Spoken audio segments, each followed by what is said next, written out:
But in the bullshit department, a businessman can't hold a candle to a clergyman. Because I gotta tell you the truth, folks. I gotta tell you the truth. When it comes to bullshit, big time, major league bullshit, you have to stand in awe of the all-time champion of false promises and exaggerated claims, religion. No contest. No contest. Religion easily has the greatest bullshit story ever told.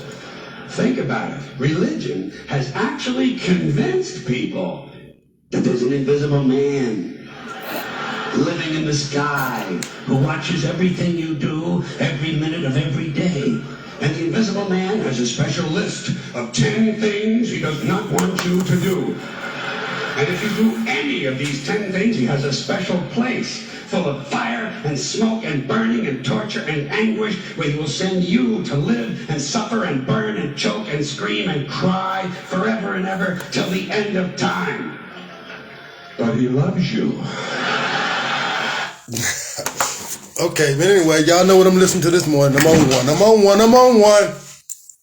Good morning, and y'all can find me, hit the like button and, share, and y'all can find me on YouTube, Spotify, TikTok, Facebook, all this old good stuff. But yeah, I'm on one, man. I just did one just a moment ago, man, about this brother at the store, and I said I didn't want to talk about the church in that one. But boy, am I going to talk about it in this one. I can't help it. Some of the stuff we doing, man, we need to stop. We really sinking each other's battleship. But anyway, man, let me get on with this, right? Y'all heard what the man said. One of the biggest false promises that you can depend on. And we eating it all, like my uncle Bebe would say. Hook, line, and sinker. We got the whole thing down our throat. So, where I want to start? I want to start with a friend of mine, pastor, brother, Of course, I'm going to do this. I'm going to try to do this without using. Well, I'm going to use one name in a minute, maybe two, but I'm going to try to do this without using a bunch of names. All right? Talking about that church house, man. Yeah, my brother gone. And yeah, I went, checked out, and paid my respects. Of course. I don't think my respects was well received, but anyway, I went to pay my respects to my friend. And I don't know. I guess I was looking to see some of the people that I've normally been seeing, and people that I knew loved him and cared about him. Yeah, the mayor and all these political people was there, chief of police or whatever. Senators and yeah, they was there. He was a bishop. But them ain't the people I'm talking about. I'm talking about the family, the community that kept the church going. I didn't see any of that. That love stuff, But I'm going somewhere with this. I also went to his funeral the next day. Well, I went to the church the next day. And, like the night before, I seen a lot of people, of course his family spoke, sons and, sisters and everybody, but these other people, these men folks these so-called men folks that I was looking at, I said so-called. I forgot to tell y'all in the beginning of this video, man, I might not be around long after this one. But these these boys, man, with these long dresses on, man, these colorful colors, it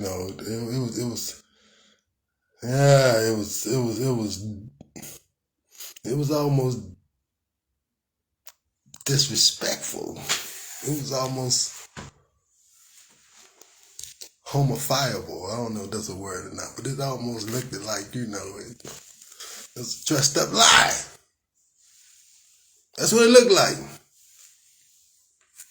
A bunch of old black men. I ain't talking about no bunch of white men. I'm talking about a bunch of old black men that should have retired from the church in their functions when they retired from the plant.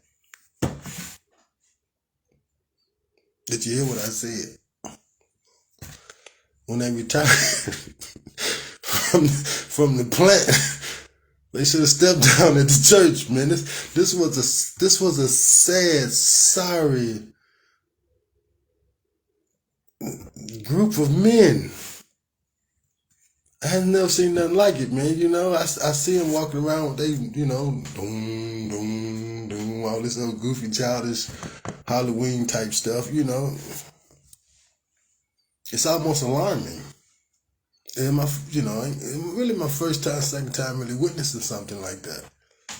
But the first time I was kind of, like, man, this is something about this just don't feel right. And couldn't really make out what I was seeing and what I was experiencing, the different emotions, like, man, they laying that man to rest, you don't understand this, whatever it was. But, now this my friend. It's like, man, what kind of garbage is this, man? I mean, it was so alarming to me that, I'm gonna tell you something, man. Whenever my time is up, man, don't take me in no church, man. If any of y'all care about me, love me, that want to follow my wishes, man. If you hear that I'm gone and passed on, and they say I'm at a church somewhere, man, go to jail for me, okay? Take a bit for me, please. Go to jail for me. Whatever you do.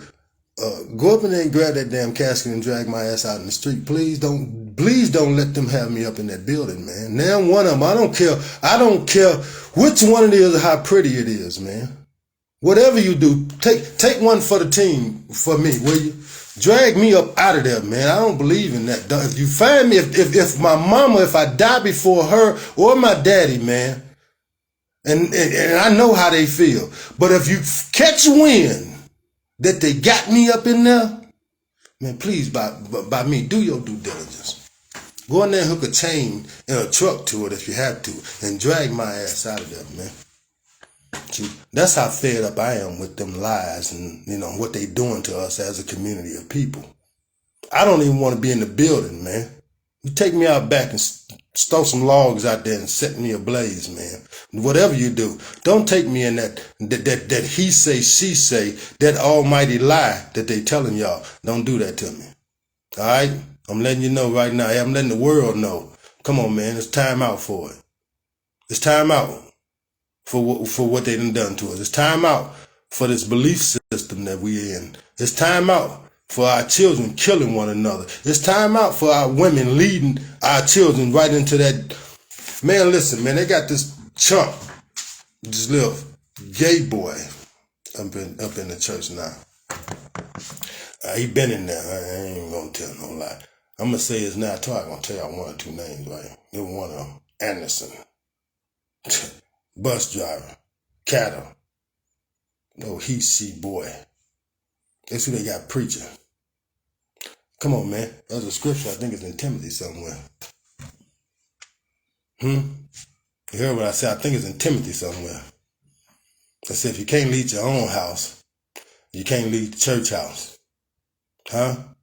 I've been there a while. I was there for a little while. I used to see his son walking around the streets like he was on drugs, cracked out. I seen him bring 2 or 3 women up in there and a boy. Huh? 2 or 3 women and a boy and a sex mate boy. I seen it. I've been to the penitentiary. Y'all know I know what I'm looking at when I see it. Come on, man. And this who y'all got teaching somebody about life. And you wonder why our kids out here doing what they doing.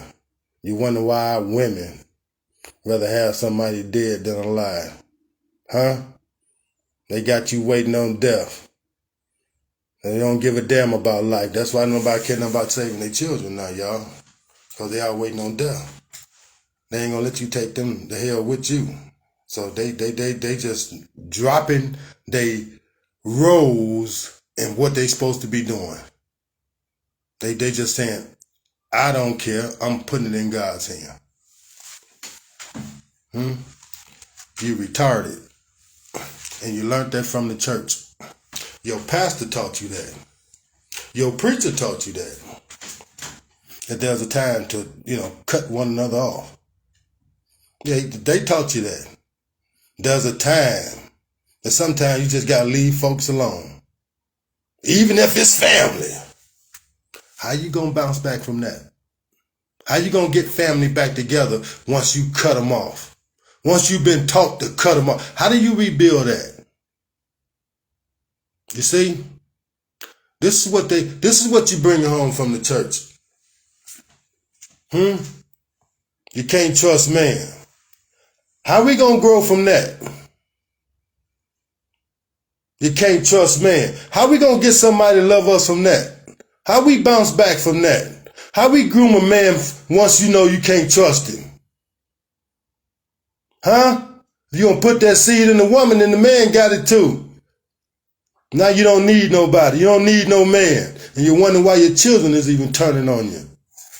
Woman, your job is to nourish. That's it. That's all.